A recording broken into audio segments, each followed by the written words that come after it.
Hey guys, Dr. Mike here. Today I wanted to reach out, make a little video. This is for the guys today. Most not necessarily the older ones, but the younger ones as well. And I know I've been getting a lot of slack. I've been getting slack all my life for people call fat shaming, like you see in the picture there. I'm not shaming people for their well, you know what? I am shaming people for their fatness because I talk about this all the time. It's a choice. And not only is it a choice of you being fat and out of shape and disgusting, but you're also setting an example for your kids. Now, here's the biggest thing. I want you to picture this in your mind. Say you're a hard worker. I'm not saying that anybody here that's listening to this video, it's going to piss some people off. And if it does piss you off by listening to what I have to say, more than likely you agree, but you just don't want to, admit it. But imagine this. You're a hard worker. You're a good man. You provide for your family. You do everything. You got a beautiful house. You provide for the kids, basically, in your wife's every need.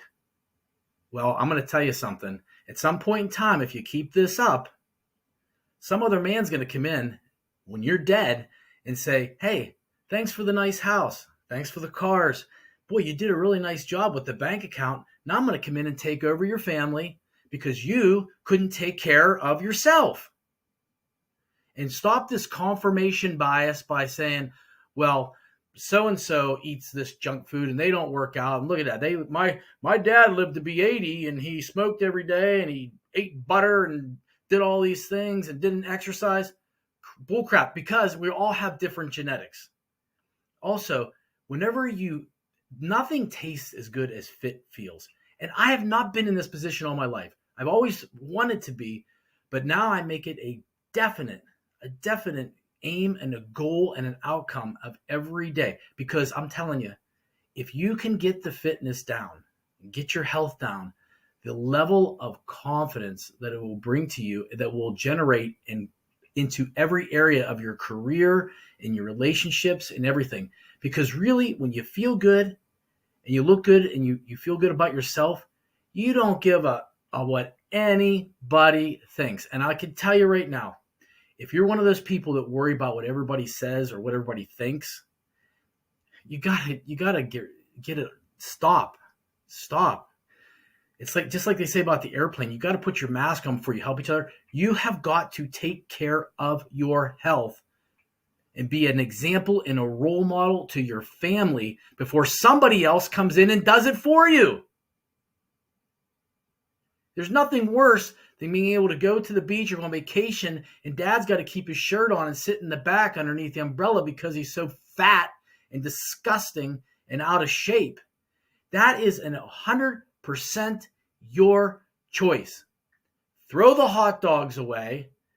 Throw the beer away, whatever you're on the beach. I'm not saying you can't have some certain foods, certain times. I'd love to go out and have something. But I also focus on my fitness daily. I talked about a routine. So am I fat shaming? You're right, I'm fat shaming. I'm fat shaming because I care. There is nothing good at looking like that at all. There are no positives. That's not how we as men are supposed to be living. So, and this one really goes into it. I always say at the end, as Michael Landon, famous quote, there are only so many tomorrows. Well, this guy in this picture here, his tomorrow is coming it's done. It's going to be done. When a heart attack kills him, he flaps over, it's over. You got one shot at this life. I'm not saying you got to be so fit you're could be a model on a magazine, but for gosh sakes, you got to take care of yourself. You got to. We know after COVID that came around, more than likely this guy probably had his vaccination and 6 booster shots right now, and his guts hanging over his pants. We know that not only with COVID, everything, that your health is the number one factor. And if you're going to get sick and die or be in the hospital, so take care of yourself. Because I care, and watch my other videos and watch my daily routine that'll help you get into the shape. I'm 51 years old. I'm not a big weightlifter, but I try to do everything I can possibly do to try to stay in the best shape that I possibly can. Because I want to be around for the next 30 or 40 years with my family. So with all that said, Remember, there's only so many tomorrows. Go out and live the best life you can, the best fit life you can. And I'll see you next time, guys.